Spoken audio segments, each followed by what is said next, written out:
Hello everyone. ஒரு குட்டி story கேட்கலாமா? ஒரு ஓநாய்க்கு ஆடுகள் மேலே ஒரு கண்ணு. இந்த ஆட்டை எப்படியாவது கொன்று சாப்பிட்றணும்னு திட்டம் போட்டுச்சு.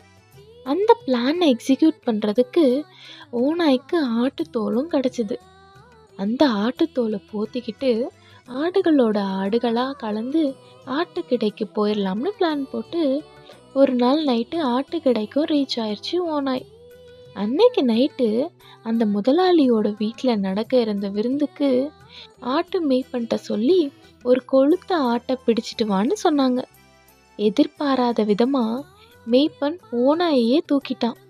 அப்புறம் என்ன, அன்னைக்கு முதலாளி வீட்டில் ஓநாய் கறி சமையல் தான். இது ஒரு ஃபன்னி ஸ்டோரியாக இருந்தாலும் ஒரு ஆழமான கருத்தை நமக்கு சொல்லி தருது. தீய சிந்தனை தீமையை மட்டுமே விளைவிக்கும். கூடுமான வரைக்கும் கெட்ட சிந்தனைகளை நம்ம மனசுலேருந்து தூக்கி எறியணும். வேதாகமத்தில் சொல்லியிருக்கு, தீமையை விட்டு விலகி நன்மை செய், சமாதானத்தை தேடி அதை தொடர்ந்து கொள். மற்றவர்களுக்கு தீமையை விளைவிக்கும் போதே நம்ம நினைவுக்கு வந்துடணும், நமக்கான நாளைய துன்பத்தை இன்னைக்கே விதைச்சிருக்கோம்னு. அப்படி ஒரு சிந்தனை வந்துட்டா நம்ம யாருக்கும் துன்பம் தரவே மாட்டோம். தீய சிந்தனையை தூக்கி போட்டுட்டு நற்சிந்தையோடு இருப்போமா? Come, let's shine together.